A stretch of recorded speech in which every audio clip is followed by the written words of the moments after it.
Masih bersama saya Maido Pelfrina di Kompas Petang. Saudara, mantan politisi PDI Perjuangan Effendi Simbolon minta Ketua Umum PDIP Megawati Soekarno Putri mundur sebagai konsekuensi penetapan Hasto Kristianto sebagai tersangka suap dan perintangan penyidikan oleh KPK.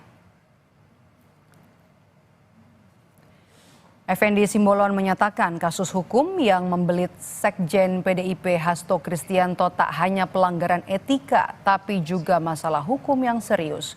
Dengan status Hasto sebagai tersangka, Effendi meminta Ketua Umum PDIP Megawati Soekarno Putri mundur dari jabatan sebagai bentuk pertanggungjawaban partai.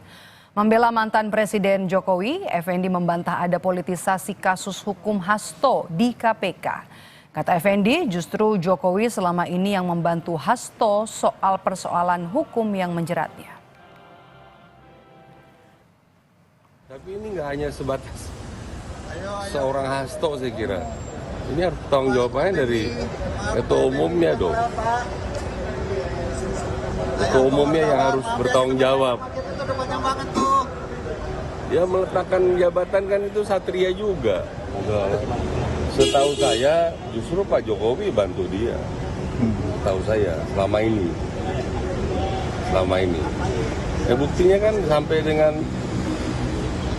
periode pengurus pimpinan KPK yang lama kan tidak pernah ada dikutak-atik. Ini kan periode yang baru. Politisi PDI Perjuangan Guntur Romli merespons pernyataan Effendi Simbolon yang meminta Megawati Soekarno Putri mundur dari posisi Ketua Umum PDIP sebagai hal yang tidak etis karena Effendi sudah dipecat dari PDIP. Guntur meyakini pernyataan Effendi meminta Megawati mundur tidak lepas dari pertemuan Effendi dengan mantan Presiden Joko Widodo di Solo beberapa waktu lalu. Menurut Guntur, pernyataan itu membenarkan ada skenario pihak tertentu untuk mengacak-ngacak PDIP. Meminta Ibu Megawati Soekarno Putri mundur dari Ketua Umum yang merupakan pernyataan yang kurang ajar. Yang kedua, kami menduga bahwa pernyataan Saudara Effendi Simbolon itu terkait dengan pertemuan Joko Widodo beberapa waktu lalu di Solo.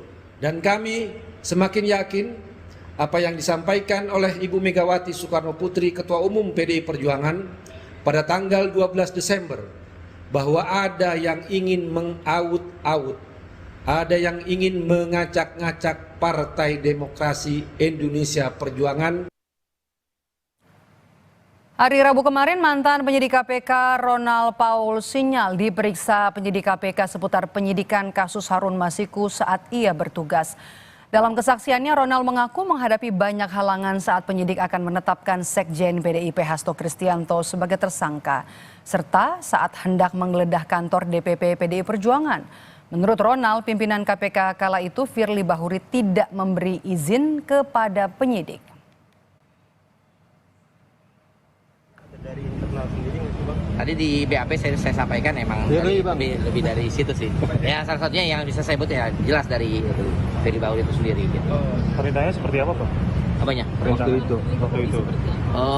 Setiap kali saya melakukan penggeledahan atau juga melakukan pemeriksaan atau juga sempat kan viral ya dulu ya pengen melakukan penggeledahan di kantor DPP ya, cuman itu selalu disebut jangan dulu sedang panas dan semacamnya. Itu sering saya sampaikan juga bahwa kita reda dulu temponya biar sedikit adem dulu lah ya, dan itu saya sampaikan juga.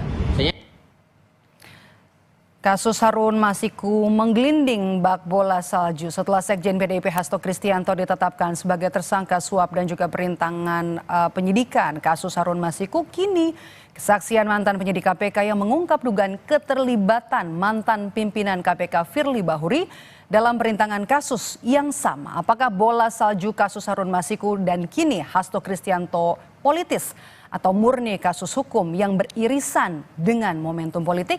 Sudah bergabung bersama kami petang ini ada mantan penyidik KPK Ronald Paul Sinyal, politisi PDIP Guntur Romli, dan juga dosen hukum tata negara dan peneliti Posdem Universitas Andalas Ferry Amsari. Selamat petang Mas Guntur, Bung Ronald dan juga Mas Ferry. Selamat petang Mbak. Pertama tentunya ke Bung Ronald. Kesaksian Anda ini jadi penting. Apa sebenarnya kronologisnya, ceritanya bagaimana Bung Ronald?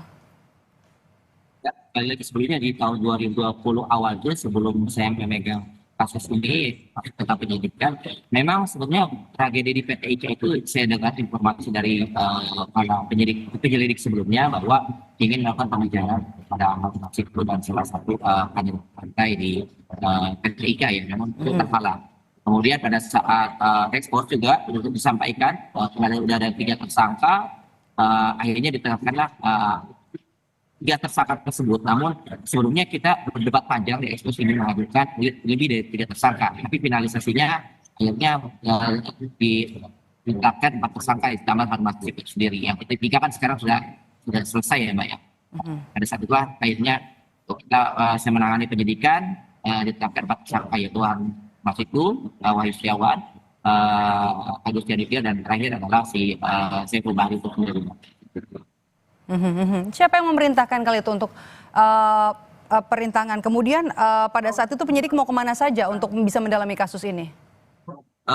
Udah seperti biasa Mbak, setiap kali ada perkara apapun kita selalu melakukan penggeledahan ya, baik setelah ditetapkan suatu perkara penyidikan atau sprindik terbaru. Jadi semua yang berhubungan dengan perkara pasti kita melakukan penggeledahan. Namun di beberapa tempat yang digeledah itu ada satu tempat yang waktu itu dari awal memang atasan saya selalu menyampaikan jangan dulu tunggu reda dan semacamnya.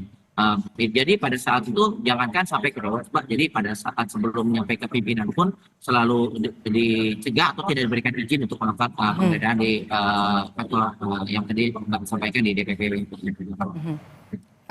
Siapa atasan yang dimaksud? Ada atasannya lagi atau di mana juga lokasi yang dilarang untuk digeledah? Di semua tempat yang kami ajukan waktu itu awal kita mengajukan sekitar 5 atau 6 tempat, tapi hanya satu tempat yang waktu itu dilarang, yaitu di kantor DPP. Cuman kalau di PDIP? Ya, kantor DPP PDIP. Namun untuk di tempat lain seperti di kantor KPU, di rumah dinasnya Wahyu Setiawan, dan juga di rumahnya Ciku apartemennya, semuanya di ACC hanya satu tempat. Dan itu yang pada situ saya selalu menyampaikan kepada kasatgas saya, namun kata kasatgas arahan dari pimpinan pada saat itu jangan dulu. Ya, itu mungkin kondisi yang sedang memanas pada saat itu.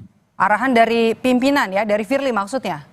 Ya, yang kami ketahui sih ya, pimpinan kami adalah saat itu ada 5 ya, tapi kan kita tahu lah yang selalu memberikan keputusan akhir adalah ketua, yaitu Pak Firly Bahuri itu sendiri. Respons Anda, Mas Guntur? Ya, saya mau tadi nanya juga, Mas Ronald, kasatgasnya waktu itu siapa Mas? Ya. Ya. Silakan Mas Ronald, kasatgasnya siapa kala itu? Oh ya, pada saat itu yang menangani, pada saat saya menangani kasus Harun Masiku itu saya sudah mengganti sebanyak 3 kali kasatgas. Cuma pada saat yang awal 2020 itu dipegang oleh kasatgas saya Pak Mas Wahyu Indrajaya ya. Cuman saya lihat sih emang saya lihat memang aktivitasnya seperti ada tekanan ya. Setiap kali bergerak seperti selalu cover kalau ada apa-apa arahan pimpinan dan semacamnya. Oke, baik, sudah terjawab ya Mas Guntur. Jadi respons Anda bagaimana? Jadi kalau kita menyimak apa yang disampaikan oleh Bang Ronald itu, bahwa dia tidak mendengar langsung ada penghalang-halangan dari komisioner KPK waktu itu yang masih diduga Firly, begitu kan? Bukan Bang Ronald sendiri yang mendengarkan. Kan ini kan kita bicara soal asumsi. Nah kalau kembali kepada peristiwa, waktu itu memang mau ada penggeledahan kepada kantor DPP PD Perjuangan, memang benar kami menolak. Satgas menolak karena penyidik waktu itu yang datang tidak membawa surat penggeledahan. Dan juga kami nanya apa dasar mau menggeledah? Nggak ada surat, ya. Itu kan pelanggaran kepada KUHAP, pada SOP. Makanya kami tidak pernah mau menerima alasan penggeledahan itu. Dan juga kami juga tidak merasa bahwa ketika tidak terjadi penggeledahan kepada kantor DPP, kami merasa dibantu oleh Firly Bahuri. Kami tidak merasa itu. Kenapa ya? Mereka ditolak karena nggak bawa surat penggeledahan. Itu aja. Kemudian kami juga membaca bahwa kasus ini memang mau dipakai untuk menjerat partai, untuk menyasar partai. Kenapa? Karena kasus suap pribadi Harun Masiku dengan Wahyu Setiawan itu adalah kasus pidana. Tetapi kalau persoalan bahwa Harun Masiku dapat PAW, kemudian caleg PDIP itu benar, tapi itu tidak berhubungan. Kalau orang menyuap orang lain, kan partainya tidak terlibat, ya. Tapi orang itulah yang melakukan tindakan pidana itu yang harus bertanggung jawab. Makanya kami memandang pada waktu itu, ya kami menolak upaya penggeledahan karena memang tidak ada surat penggeledahan. Dan itu ada upaya untuk mengacak-acak partai, ya kan, masuk sembarangan ke kantor partai dengan alasan yang tidak jelas. Makanya kami menolak, bukan karena kami merasa dibantu oleh Pak Firly. Kalau benar ya PDI Perjuangan bisa waktu itu mengintervensi KPK atau menguasai KPK, harusnya kasus Harun Masiku tidak ada sejak awal. Ini kalau kita bicara dengan akal yang sehat, ya kan? Kan ini kan selama ini yang kami dengarkan hanya asumsi, spekulasi, imajinasi liar, ya kan? Dalam satu sisi PDI Perjuangan dituduh bisa mengintervensi KPK, tapi pada sisi yang lain kami juga korban dari asumsi itu, dan beberapa dari kader kami termasuk kasus Harun Masiku juga ditangkap oleh KPK. Jadi ini bertentangan secara Oke, Bung Guntur tahan dulu, saya mau ke Bung Ronald lagi. Asumsi dan spekulasi, apa tanggapan Anda sebagai penyidik? Memang betul kala itu pada saat kasus 2020 KPK penyidik sudah punya bukti untuk menetapkan Hasto Kristianto jadi tersangka? Kita kembali lagi, Mbak, bukan saya klarifikasi yang tadi pernyataan Mas Guntur ya, bahwa terkait sebelumnya ada penggeledahan di DPP PDIP yang tidak memiliki izin ya, Mbak. Itu pada saat itu masih tahap penyelidikan, Mbak. Jadi pada saat tahap penyelidikan, tim penyelidik kami ingin melakukan penggeledahan di sana, atau istilah kasarnya pengen melakukan pengecekan langsung sana, tapi tidak langsung ditolak. Emang betul pada saat itu belum. Nah, masuk ke tahap penyidikan, kami akan mengajukan kepada atasan kami langsung bahwa ini kata DPP secara resmi kami ingin ajukan penggeledahan. Kan pada saat itu juga peralihan undang-undang KPK ya, dari undang-undang nomor 2020 kemudian ke undang-undang nomor 19 bahwa harus ada izin dewas. Jadi, kan saya udah ajukan ke atasan saya bahwa ini ada list-list yang mau kami geledah, kemudian ada salah satunya kantor DPP, cuma untuk DPP itu dicoret, Pak. Jadi tidak disetujui. Jadi belum sampai ke Dewas pun kami pun tidak bisa melakukan pergerakan penggeledahan. Bukan yang tadi Mas Guntur sampaikan, emang itu di tahap penyelidikan yang sebelum saya menjadi penyidiknya, Mbak. Seperti itu. Oke, Mas Ferry, kasus Hasto ini murni kasus hukum atau politisasi? Ya pasti tidak lah. Ya. Saya ingin merespon dua pernyataan teman-teman ini, baik Ronald Sinyal maupun Mas Guntur Romli ya. Kedua-duanya bukan tidak mungkin ada nuansa benarnya, tapi yang benar belum tentu adil. Nah, dalam perspektif hukum selalu ada prinsip keadilan yang dikedepankan.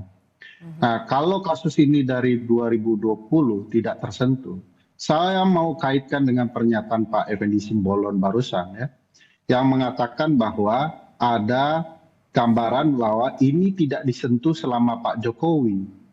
Dia secara terbuka mengatakan Pak Jokowi melakukan obstruction of justice, ya, tindakan menghalang-halangi hukum yang berdasarkan pasal 21 Undang-Undang Tipikor tidak boleh dilakukan oleh siapapun.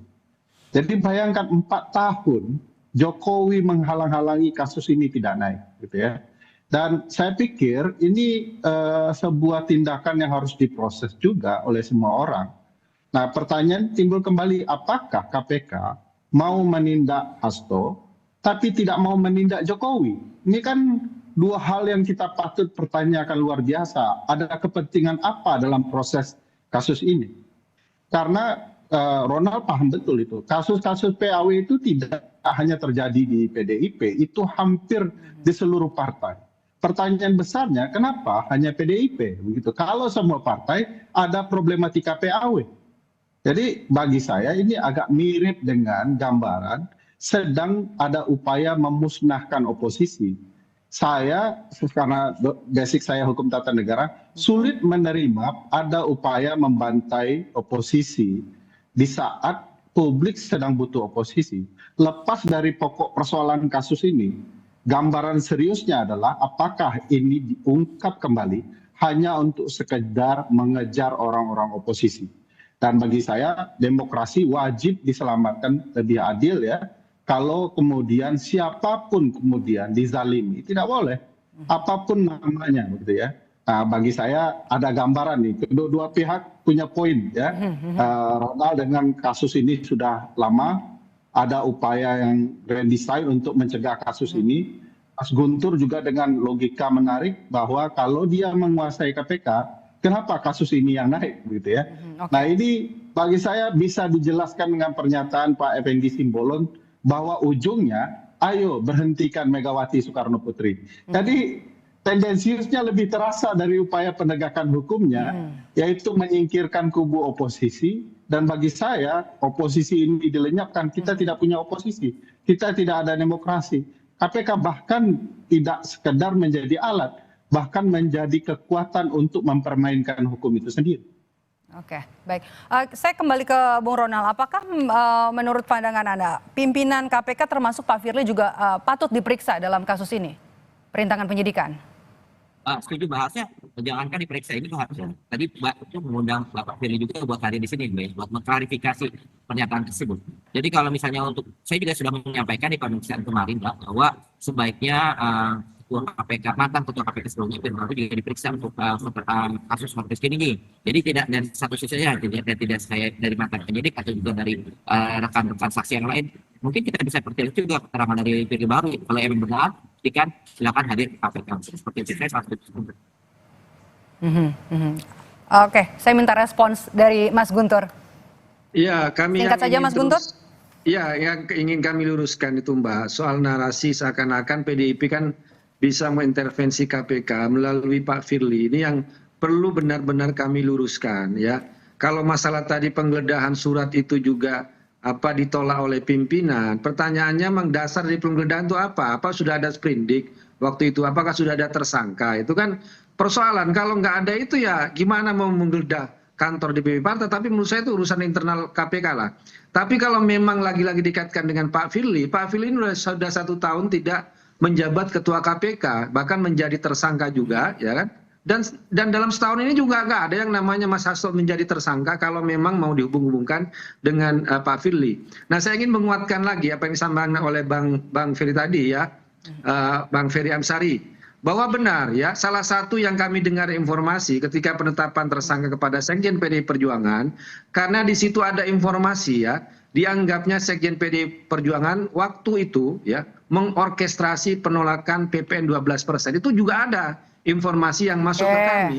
Jadi ada kekhawatiran itu juga ya, dan itu benar bagi kami juga menguatkan ya. Ini upaya politik untuk membungkam suara-suara kritis lah bagi kami. Baik. Itu juga Kita sudah ya, dapat poinnya. Kita tunggu nanti apakah memang Sekjen PDIP Hasto Kristianto nanti akan kooperatif sesuai dengan janjinya akan hadir di pemeriksaan di Gedung Komisi Pemberantasan Korupsi. Terima kasih Bapak-bapak sudah bergabung bersama kami di Kompas Petang. Sehat selalu.